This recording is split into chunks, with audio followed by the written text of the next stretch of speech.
Assalamualaikum warahmatullahi wabarakatuh. Salam sejahtera untuk kita semua. Perkenalkan, nama saya Hartati, atau semua siswa di SMA Yadika 2 biasa memanggil saya Miss Tati. Saya mengajar pelajaran bahasa Inggris. Dan pada kesempatan kali ini, saya akan membawakan salah satu materi MPLS, yaitu pengenalan kurikulum 2013. Saya harap kalian semua menyimak dan memahami isi materi ini. Terima kasih. Baiklah, kita akan masuk ke dalam materi pengenalan kurikulum 2013. Selamat menyimak. Apa itu kurikulum? Kurikulum adalah kumpulan rencana, materi, tujuan pembelajaran, dan bahkan cara mengajar yang digunakan sebagai pedoman oleh para pengajar demi tercapainya tujuan akhir pembelajaran.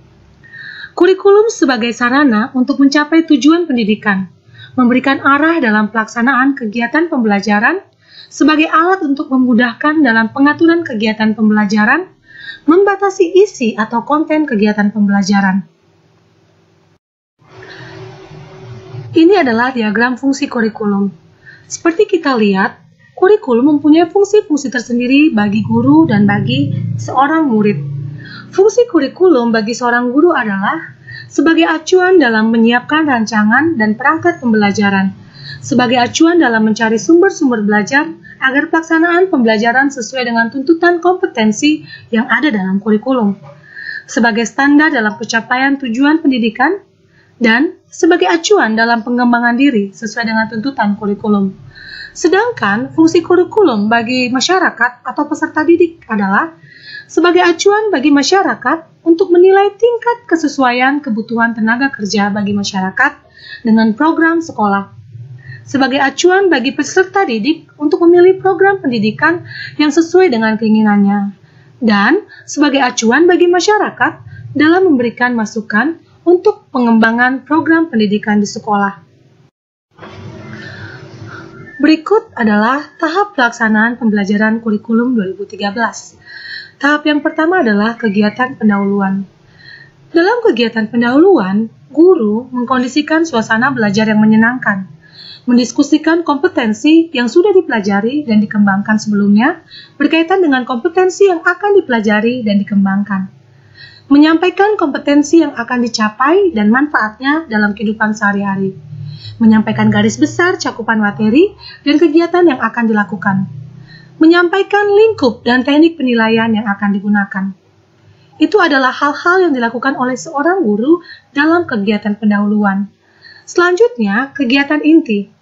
Kegiatan inti merupakan proses pembelajaran untuk mencapai kompetensi yang dilakukan secara interaktif, inspiratif, menyenangkan, menantang, memotivasi peserta didik untuk berpartisipasi aktif, serta memberikan ruang yang cukup bagi prakarsa, kreativitas, dan kemandirian sesuai dengan bakat, minat, dan perkembangan fisik serta psikologis peserta didik.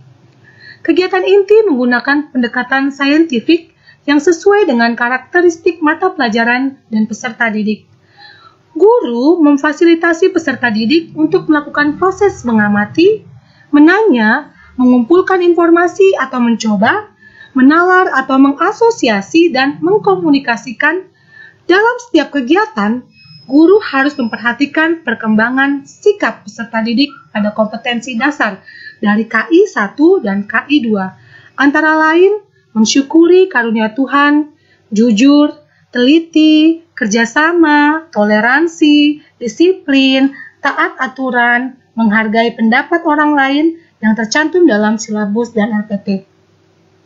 Dan kegiatan penutup. Kegiatan penutup terdiri atas kegiatan di mana guru bersama peserta didik membuat rangkuman atau kesimpulan pelajaran, melakukan refleksi terhadap kegiatan yang sudah dilaksanakan, dan memberikan umpan balik terhadap proses dan hasil pembelajaran. Lalu, guru melakukan penilaian, merencanakan kegiatan tindak lanjut dalam bentuk pembelajaran remedi, program pengayaan, layanan konseling, atau memberikan tugas baik tugas individual maupun kelompok, sesuai dengan hasil belajar peserta didik. Dan yang terakhir adalah menyampaikan rencana pembelajaran pada pertemuan berikutnya. By the way, semua kegiatan-kegiatan dalam pelaksanaan pembelajaran di kurikulum 2013 harus didukung oleh daya dukung proses pembelajaran, berupa ketersediaan sarana dan prasarana pembelajaran.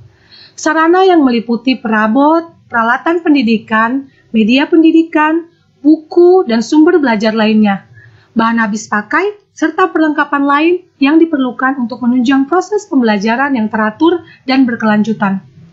Prasarana yang meliputi lahan, ruang kelas, ruang pimpinan satuan pendidikan, ruang pendidik, ruang tata usaha, ruang perpustakaan, ruang laboratorium, ruang kantin, instalasi daya dan jasa, tempat berolahraga, tempat beribadah, tempat bermain, tempat berkreasi, dan tempat-tempat lain yang dibuat.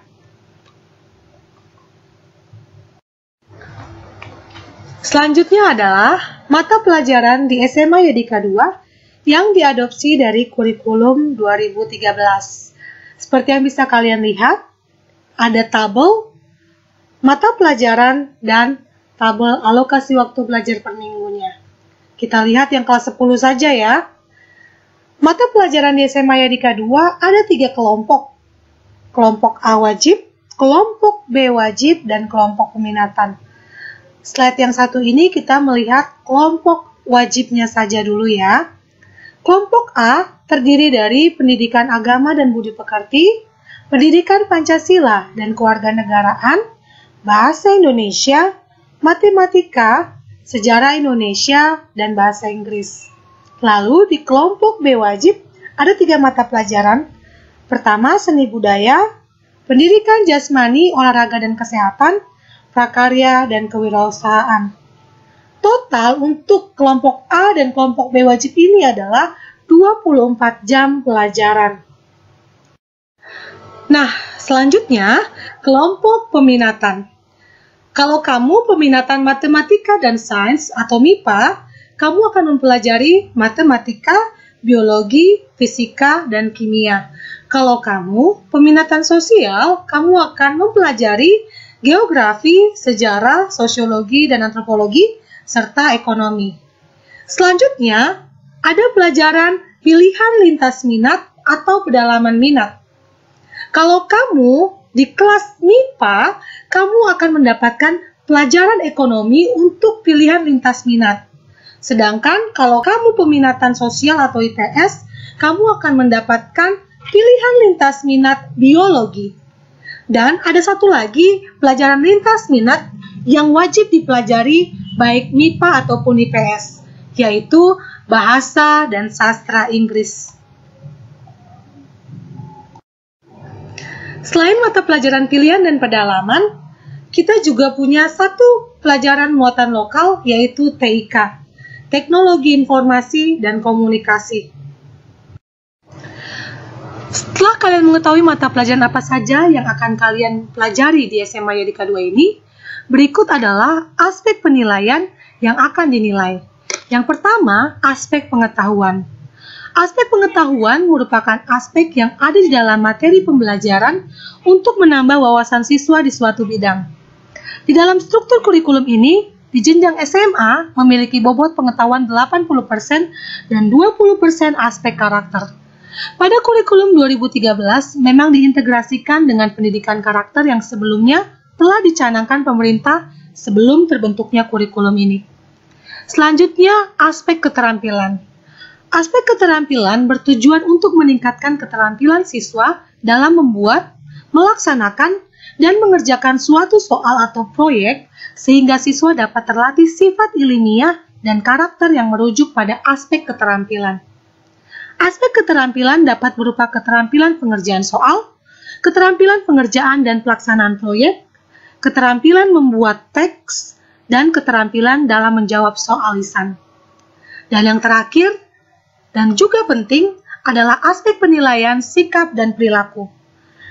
Aspek penilaian sikap perilaku merupakan aspek penilaian dengan menilai sikap dan perilaku peserta didik selama proses pembelajaran. Aspek penilaian ini dinilai oleh guru dalam jurnal harian, teman sejawat dalam sebuah lembaran nilai, dan diambil oleh diri sendiri masing-masing siswa. Okay guys, this is the last part, but the most important one for you.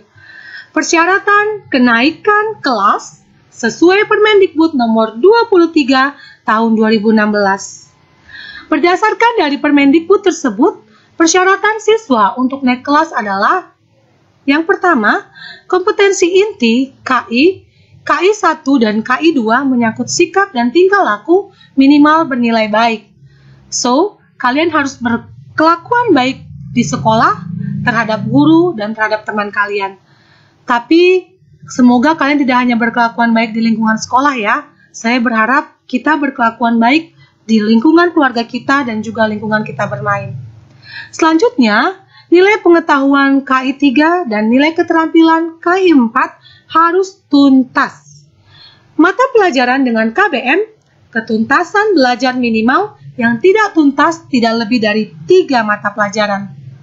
Dan mata pelajaran dikatakan tuntas jika pengetahuan KI 3 dan keterampilan KI 4 telah tuntas dengan predikat minimal C. So, kalau kalian ingin mendapatkan nilai yang tuntas, kalian harus mendapatkan nilai KKM yaitu 75. Kalau di bawah 75, berarti kalian mendapatkan predikat D. Oke kawan-kawan, itu saja yang akan saya sampaikan untuk perkenalan kurikulum 2013. Selama proses belajar dari rumah, ada beberapa perubahan yang harus disesuaikan dengan kondisi pandemi COVID-19 saat ini.